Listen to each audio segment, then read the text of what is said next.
کہ ہم جس چیز کا ڈیمانڈ قوم سے کرتے ہیں کہ آپ ٹیکس دیں تاکہ ملک کا خزانہ. السلام علیکم ناظرین، فضل الرحمان نے حکومت کی آج ایک بار پھر سے بینڈ بجا دی اور کہا کہ اگر حکومت ٹیکس لگائے تو اس کے بدلے میں عوام کو سہولتیں بھی دیتی ہے، اور کہا کہ لوگ اپنے زیور اور مکان بیچ کر، اپنے گھروں کے دروازے بیچ کر اس طرح کے ٹیکس جمع کروا رہے ہیں، اور لوگوں کے پاس کھانے پینے کے لیے کچھ نہیں ہے، مکان ان کے بیچ گئے ہیں اور زیورات بیچ گئے ہیں.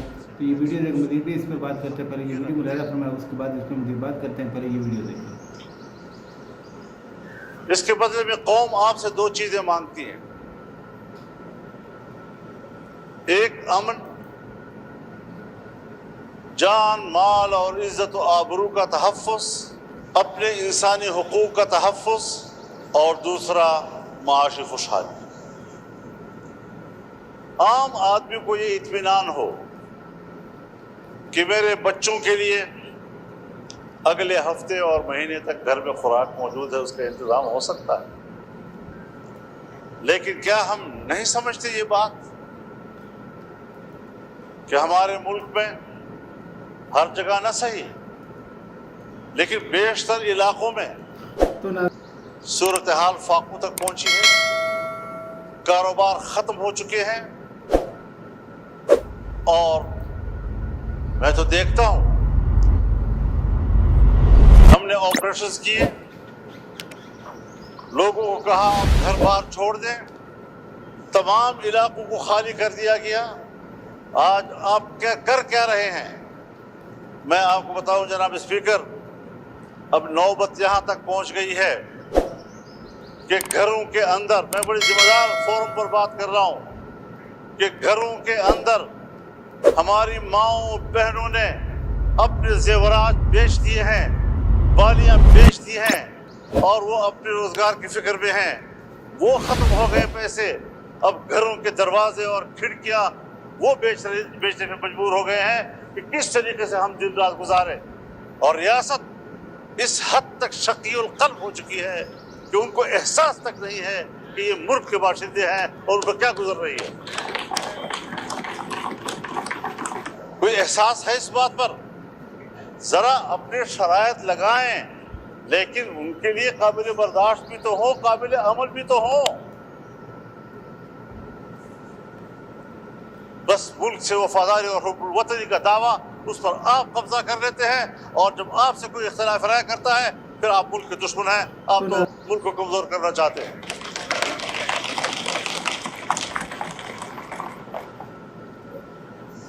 ہمارے ہاں آپ 1000 ٹیکس لگائیں. میں پارلیمنٹیرین بھی ہوں، 40 سال اس سیاست کی خارزار وادی سے گزر کر آج کھڑا ہوں. ان صحراؤں کو میں نے عبور کیا ہے. آپ کے ملک کے عوام آپ کو ٹیکس نہیں دیں گے، اس لیے کہ عوام کو آپ پر اعتماد نہیں ہے.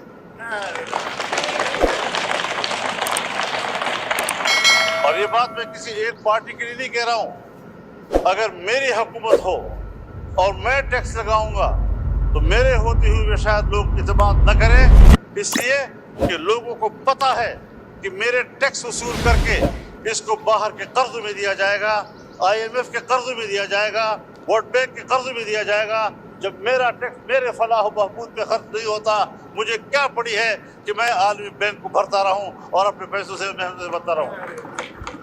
اور یہ آج کی ریت نہیں ہے جناب اسپیکر، یہ ہمیں ورثے میں ملی ہے. جب انگریز حکومت تھی اور بر صغیر پر ان کا قبضہ تھا اور انگریز ملک میں لوگوں سے ٹیکس لیتا تھا تو بر صغیر کا باسی ٹیکس چوری کرتا تھا. فرنگی کو وہ ٹیکس دینے کے لیے تیار نہیں تھا. اس کو پتا تھا کہ یہ میری فلاح کا خرچ نہیں ہوگا، یہ ان کی عیاشیوں پر، اور ہمارا مال برطانیہ جائے گا. میں خود برطانیہ میں ایک موقع پر جب میں پاکستان تھا اور میں میئر کے آفس میں گیا، پاکستانی کمیونٹی وہاں جمع تھی. مجھے کہا مولانا صاحب ان بلڈنگوں کو دیکھو، یہ ان کے نہیں ہیں، یہ ہمارے اپنے ہیں. ہمارا مال لا کر چوری کر کے انہوں نے یہ بلڈنگیں بنائی ہیں. یہ ہندوستان کی ہے، یہ بر صغیر کی ہے. اس کے باوجود ملکہ برطانیہ انڈیا آتی ہے اور پارلیمنٹ اس کو کہتا ہے تم 100 سال سے ہمارے اوپر حاکم رہے ہو, تم نے ہماری سرزمین پر قبضہ کیا تھا, پہلے اپولوجائز کرو, معافی مانگو, اس کے بعد آپ ایوان میں آ سکتی ہے. اور اس نے معافی مانگی. لیکن جب پاکستان آئی اور پاکستان کے پارلیمنٹ میں آنے لگی تو ہمارے اسپیکر صاحب اور چیئرمین سینٹ نے کہا ہم پہلے بھی آپ کے وفادار تھے, ہم آج بھی آپ کے. اس نظریے کو لوگ ٹیکس دیں گے, اس کو آپ یقین دلائیں گے کہ آپ کی ریاست ہے, ٹیکس آپ کی فلاح و بہبود پہ خرچ ہوگا. جب میرا پیسہ میری فلاح و بہبود پہ خرچ نہیں ہوگا, مجھے کیا پڑی ہے کہ میں اس قسم کے ٹیکس, آپ کے ظالمانہ ٹیکس ادا کرتا رہوں. اور اگر ٹیکس ظالمانہ ہے اور آپ مجھے امن بھی نہیں دے پا رہے, اور جب میرا سب کچھ لٹ جاتا ہے پھر آپ کو جاگ آتی ہے. جب چین کا ایک مہمان آتا ہے, اہم مہمان, مجھے یہ کہنے دیجئے, بڑے ادب و احترام کے ساتھ کہنا چاہتا ہوں, ہمارے پرائم منسٹر صاحب بھی, ہمارے آرمی چیف بھی چائنا گئے, وہاں انہوں نے بڑی محنت کی, لیکن سفارتی حوالے سے اگر حقیقت میں بات کی جائے ہمارے پرائم منسٹر کامیاب ہو کر واپس نہیں آئے. مولانا صاحب کائنڈلی اور ساتھ ساتھ مختصر کر دیجیے, آج بہت ان کا مہمان یہاں آیا, جی ہاں, ہم سب لوگ ان کی خدمت میں حاضر ہوئے, مہمانداری کی, اور ہم نے ان کو اپنی بھرپور حمایت, تائید, دوستی سب حوالے دیے. انہوں نے بھی سب وہی حوالے دیے, لیکن ایک جملے میں اس نے ہمیں جواب دے دیا کہ پاکستان میں اب بھی سیاسی استحکام نہیں ہے, پاکستان کی سیکورٹی اب بھی ٹھیک. آپ بتائیں کس بنیاد پر وہ انویسٹمنٹ کریں گے یہاں پاکستان میں؟ اب یہاں پر آپ نے عزم استحکام کوئی آپریشن کے نام سے کوئی کیا چیز کر دی ہے. تو میں نے کہا ہمیں تو 2010 سے مار کھا رہے ہیں انہی آپریشنوں کے ہاتھ سے. دہشت گردی کے خلاف جنگ, دہشت گردی کے خلاف جنگ. کیا دہشت گردی کے خلاف جنگ یہ بین الاقوامی ایجنڈا نہیں ہے؟ اس کے اس پہلو کو ہم کیوں نظر انداز کر رہے ہیں؟ باجوہ صاحب نے مجھے کہا, میرے سامنے بات کی کہ میں نے باڑ لگا دیا ہے. فخر سے کہتا تھا میں نے باڑ لگا دیا ہے, کسی کا باپ بھی نہ افغانستان جا سکتا ہے نہ واپس وہاں سے آ سکتا ہے, کوئی دہشت گرد نہیں آ سکتا. اب موجودہ آرمی چیف فخر سے کہتا ہے میں نے باڑ اکھاڑ کے پھینک دیا. اب پتہ نہیں وہ حب الوطنی ہے یا یہ وہ مسئلے کا حل تھا یا یہ مسئلے کا حل ہے. 50,000 نہیں بلکہ 25-30,000 لوگ یہاں سے افغانستان گئے, اور وہاں سے 40-50,000 اس وقت آ چکے ہیں. اور ہمارے ہاں, مجھے معاف کیجیے, بہت درد اور دکھ سے کہہ رہا ہوں, یہ آپریشن میں نے پہلی بھی عرض کی ہے, آج بھی کہتا ہوں, یہ عزم استحکام نہیں, یہ چین کو جواب دے رہے ہیں کہ جس عدم استحکام کی بات کی تھی آپ نے, اب ہم وہ استحکام لانا چاہتے ہیں, لیکن ہر چند کے ہے نہیں ہے. یہ استحکام عزم نہیں ہے, یہ عدم استحکام کی طرف ہم جا رہے ہیں. ہمیں سوچنا پڑے گا. میں کم از کم تضادات کا شکار نہیں ہوں, میں فکری یکسوئی کا علمبردار ہو کر آپ کے سامنے بات کر رہا ہوں. اس طریقے سے اگر آپ قوم کو ہانکتے رہیں گے, میں تو یہ دعویٰ بھی کرتا ہوں کہ یہ جو عزم استحکام پالیسی آپ لا رہے ہیں, اسٹیبلشمنٹ کا بھی آپس میں مشورہ نہیں ہے. ان کی بھی کچھ لوگ کچھ کہہ رہے ہیں, دوسرے لوگ کچھ کہہ رہے ہیں. باہر آپ کچھ بیان دے رہے ہیں, پرائم منسٹر ہاؤس کا بیان کچھ آ رہا ہے اس کے بارے میں. یہ چیزیں سیدھی کرنی ہوں گی, اس پر مشاورت کرنی ہوگی, یکسوئی پیدا کرنی ہوگی. بہت ہم پٹ چکے ہیں. ہم کہاں کھڑے ہیں؟ ریاست نے ہمیں کہاں کھڑا کر دیا ہے؟ کیا ہم ایک شہری کی حیثیت سے ریاست پر کوئی حق نہیں رکھتے؟ تو اس ساری صورتحال میں دیکھیں, آپ کی جمہوریت اپنا مقدمہ ہار چکی ہے, پارلیمان اپنا مقدمہ ہار چکے ہیں. جب آپ الیکشن میں دھاندلیاں کریں گے, اسٹیبلشمنٹ دھاندلیاں کریں گی, جعلی پارلیمنٹ وجود میں آئے گی, تو پھر یہی حرکت ہوگا کہ عوام آپ کو اعتماد نہیں کرے گی. آپ کو نہیں لینی چاہیے تھی ذمہ داری. میں نے مشورہ آپ کو دیا تھا کہ یہ پنگا مت لو, لیکن آپ نے پوچھا پنگا کسے کہتے ہیں, تو میں نے کہا وہ پھر لے کر ہی پتہ چلتا ہے اس کو۔ عام لوگوں میں جو بات ڈسکس کی جا رہی ہے زیادہ تر اس کا تعلق ٹیکسز کے ساتھ ہے۔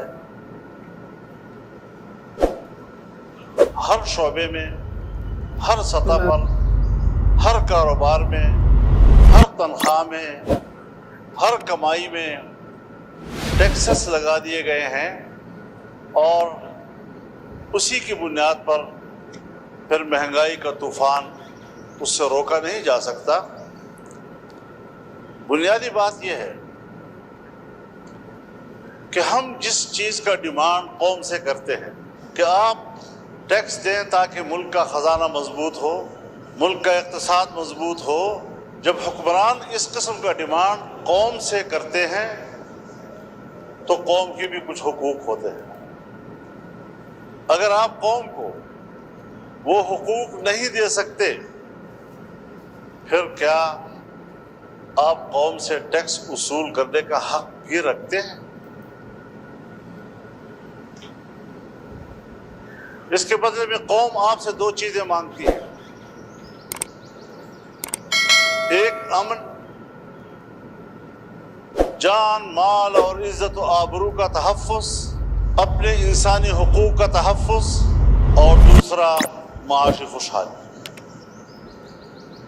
عام آدمی کو یہ اطمینان ہو کہ میرے بچوں کے لیے اگلے ہفتے اور مہینے تک گھر میں خوراک موجود ہے، اس کا انتظام ہو سکتا ہے۔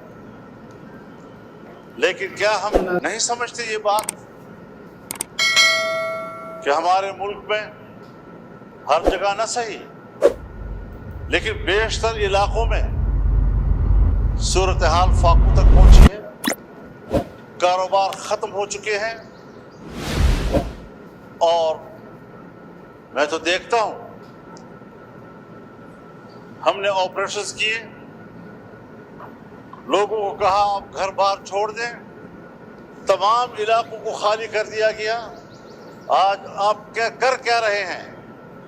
میں آپ کو بتاؤں جناب اسپیکر، اب نوبت یہاں تک پہنچ گئی ہے کہ گھروں کے اندر، میں بڑی ذمہ دار فورم پر بات کر رہا ہوں، کہ گھروں کے اندر ہماری ماؤں بہنوں نے اپنے زیورات بیچ دیے ہیں، بالیاں بیچ دی ہیں، اور وہ اپنے روزگار کی فکر میں ہیں۔ وہ ختم ہو گئے پیسے، اب گھروں کے دروازے اور کھڑکیاں وہ بیچنے میں مجبور ہو گئے ہیں کہ کس طریقے سے ہم دن رات گزارے۔ اور ریاست اس حد تک شقی القلب ہو چکی ہے کہ ان کو احساس تک نہیں ہے کہ یہ ملک کے باشندے ہیں اور ان کو کیا گزر رہی ہے۔ کوئی احساس ہے اس بات پر؟ ذرا اپنے شرائط لگائیں، لیکن ان کے لیے قابل برداشت بھی تو ہو، قابل عمل بھی تو ہو۔ بس ملک سے وفاداری اور حب الوطنی کا دعویٰ، اس پر آپ قبضہ کر لیتے ہیں، اور جب آپ سے کوئی اختلاف رائے کرتا ہے پھر آپ ملک کے دشمن ہیں، آپ تو ملک کو کمزور کرنا چاہتے ہیں۔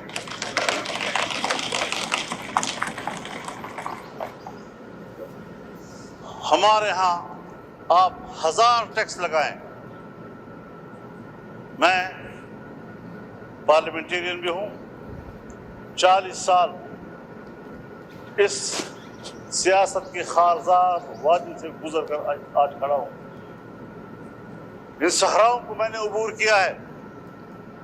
آپ کے ملک کے عوام آپ کو ٹیکس نہیں دیں گے، اس لیے کہ عوام کو آپ پر اعتماد نہیں ہے۔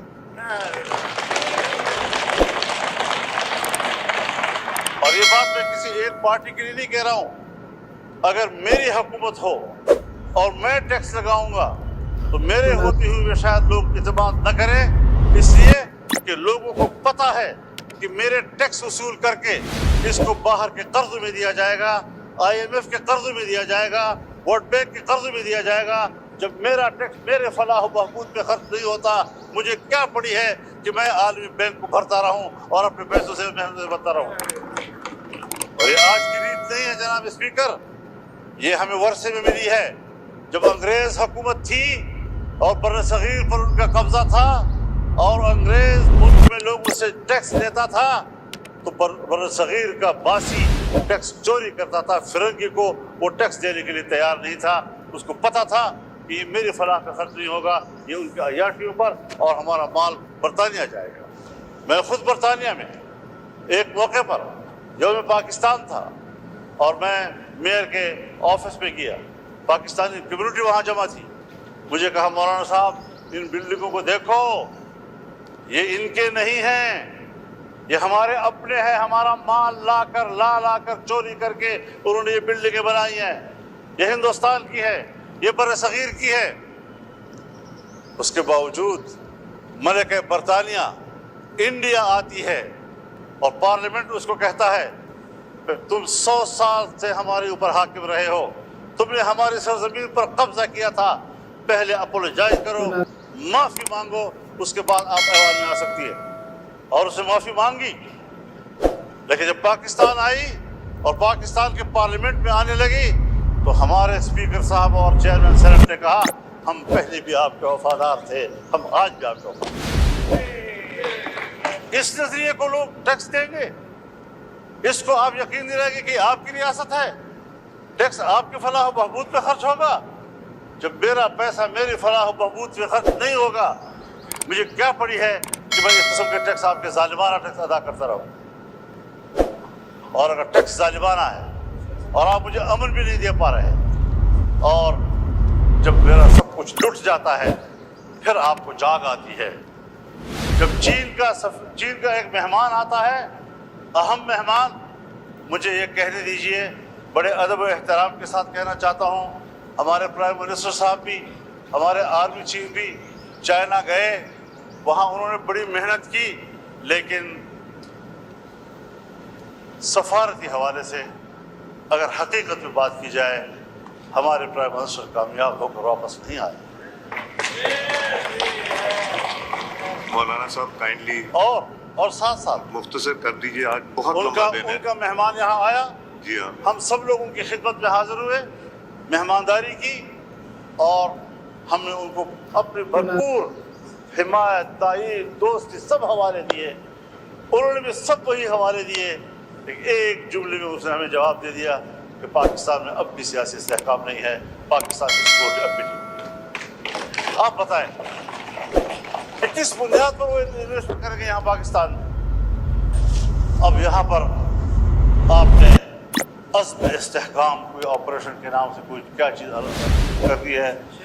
تو میں نے کہا ہمیں تو 2010 سے مار کھا رہے ہیں انہی آپریشنوں کے ہاتھ سے،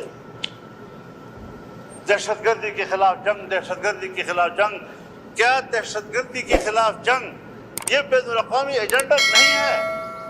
اس کے اس پہلو کو ہم کیوں نظر انداز کر رہے ہیں؟ باجوہ صاحب نے مجھے کہا، میرے سامنے بات کی کہ میں نے باڑ لگا دیا ہے، فخر سے کہتا تھا میں نے باڑ لگا دیا ہے، کسی کا باپ بھی نہ افغانستان جا سکتا ہے نہ واپس وہاں سے آ سکتا ہے، کوئی دہشت گرد نہیں آ سکتا۔ اب موجودہ آرمی چیف فخر سے کہتا ہے میں نے باڑ اکھاڑ کے پھینک، اب پتہ نہیں وہ حب الوطنی ہے یا یہ وہ مسئلے کا حل تھا یا یہ مسئلے کا حل ہے۔ 50,000 نہیں بلکہ 25-30 ہزار لوگ یہاں سے افغانستان گئے اور وہاں سے 40-50 ہزار اس وقت آ چکے ہیں، اور ہمارے ہاں، مجھے معاف کیجئے، بہت درد اور دکھ سے کہہ رہا ہوں، یہ آپریشن میں نے پہلی بھی عرض کی ہے، آج بھی کہتا ہوں، یہ عزم استحکام نہیں، یہ چین کو جواب دے رہے ہیں کہ جس عدم استحکام کی بات کی تھی آپ نے، اب ہم وہ استحکام لانا چاہتے ہیں، لیکن ہر چند کہے نہیں ہے، یہ استحکام عزم نہیں ہے، یہ عدم استحکام کی طرف ہم جا رہے ہیں۔ ہمیں سوچنا پڑے گا، میں کم از کم تضادات کا شکار نہیں ہوں، میں فکری یکسوئی کا علمبردار ہو کر آپ کے سامنے بات کر رہا ہوں کہ اس طریقے سے اگر آپ قوم کو ہانکتے رہیں گے، میں تو یہ دعویٰ بھی کرتا ہوں کہ یہ جو عزم استحکام پالیسی آپ لا رہے ہیں، اسٹیبلشمنٹ کا بھی آپس میں مشورہ نہیں ہے، ان کی بھی کچھ لوگ کچھ کہہ رہے ہیں، دوسرے لوگ کچھ کہہ رہے ہیں، باہر آپ کچھ بیان دے رہے ہیں، پرائم منسٹر ہاؤس کا بیان کچھ آ رہا ہے اس کے بارے میں۔ یہ چیزیں سیدھی کرنی ہوں گی، اس پر مشاورت کرنی ہوگی، یکسوئی پیدا کرنی ہوگی، بہت ہم پٹ چکے ہیں. ہم کہاں کھڑے ہیں؟ ریاست نے ہمیں کہاں کھڑا کر دیا ہے؟ کیا ہم ایک شہری کی حیثیت سے ریاست پر کوئی حق نہیں رکھتے؟ تو اس ساری صورتحال میں دیکھیں آپ کی جمہوریت اپنا مقدمہ ہار چکی ہے، پارلیمان اپنا مقدمہ ہار چکے ہیں.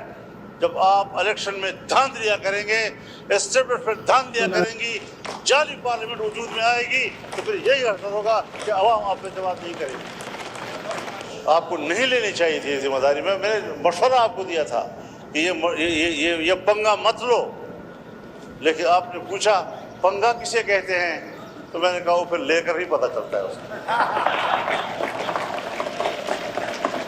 عام لوگوں میں جو بات ڈسکس کی جا رہی ہے زیادہ تر اس کا تعلق ٹیکسز کے ساتھ ہے. ہر شعبے میں، ہر سطح پر، ہر کاروبار میں، ہر تنخواہ میں، ہر کمائی میں ٹیکسز لگا دیے گئے ہیں، اور اسی کی بنیاد پر پھر مہنگائی کا طوفان اس سے روکا نہیں جا سکتا. بنیادی بات یہ ہے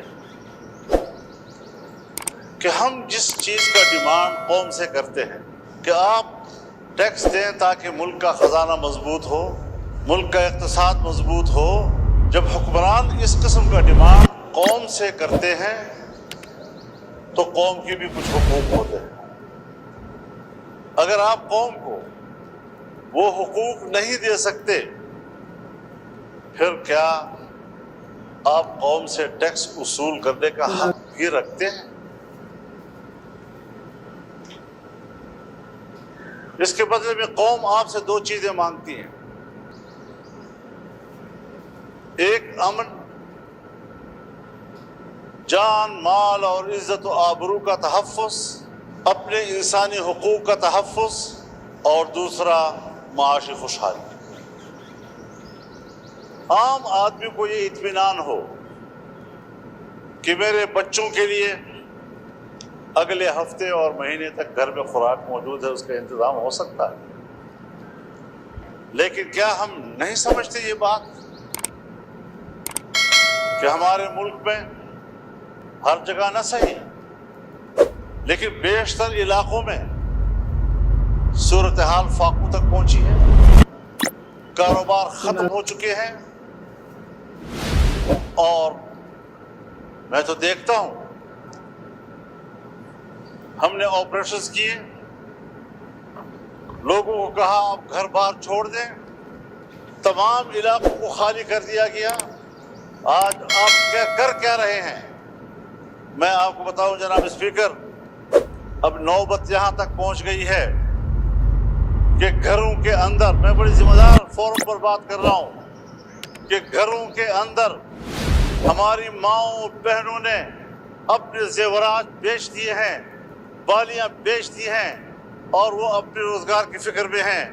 وہ ختم ہو گئے پیسے، اب گھروں کے دروازے اور کھڑکیاں وہ بیچنے میں مجبور ہو گئے ہیں کہ کس طریقے سے ہم دن رات گزاریں.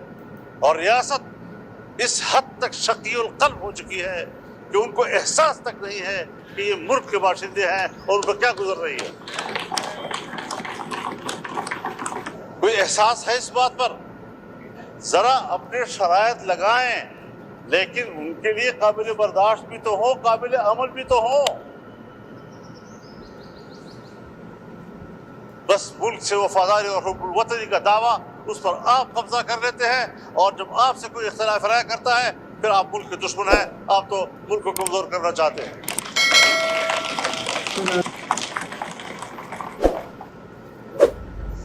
ہمارے ہاں آپ 1000 ٹیکس لگائیں. میں پارلیمنٹیرین بھی ہوں، 40 سال اس سیاست کی خارزار وادی سے گزر کر آج کھڑا ہوں. ان صحراؤں کو میں نے عبور کیا ہے. آپ کے ملک کے عوام آپ کو ٹیکس نہیں دیں گے، اس لیے کہ عوام کو آپ پر اعتماد نہیں ہے.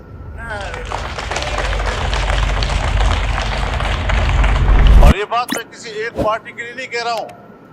اگر میری حکومت ہو اور میں ٹیکس لگاؤں گا تو میرے ہوتے ہوئے بھی شاید لوگ اعتماد نہ کریں, اس لیے کہ لوگوں کو پتہ ہے کہ میرے ٹیکس وصول کر کے اس کو باہر کے قرض میں دیا جائے گا, IMF کے قرض میں دیا جائے گا, ورلڈ بینک کے قرض میں دیا جائے گا. جب میرا ٹیکس میرے فلاح و بہبود پہ خرچ نہیں ہوتا, مجھے کیا پڑی ہے کہ میں عالمی بینک کو بھرتا رہوں اور اپنے پیسوں سے محنت بنتا رہوں.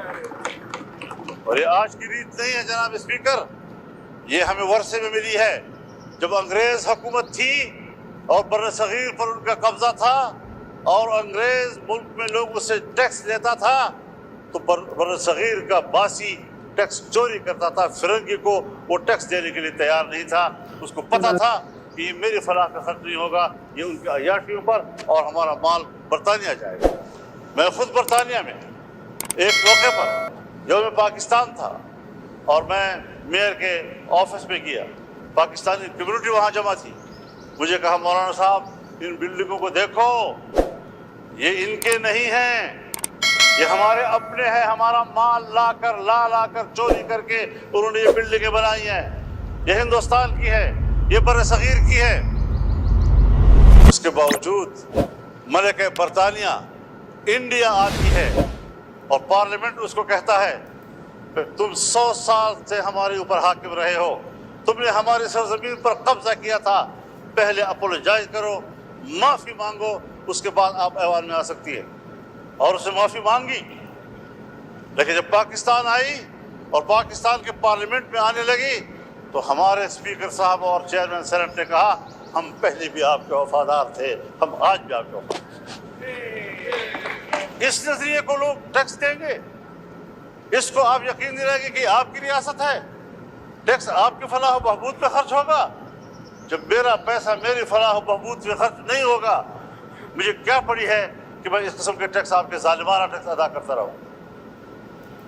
اور اگر ٹیکس ظالمانہ ہے اور آپ مجھے امن بھی نہیں دے پا رہے, اور جب میرا سب کچھ لٹ جاتا ہے پھر آپ کو جاگ آتی ہے.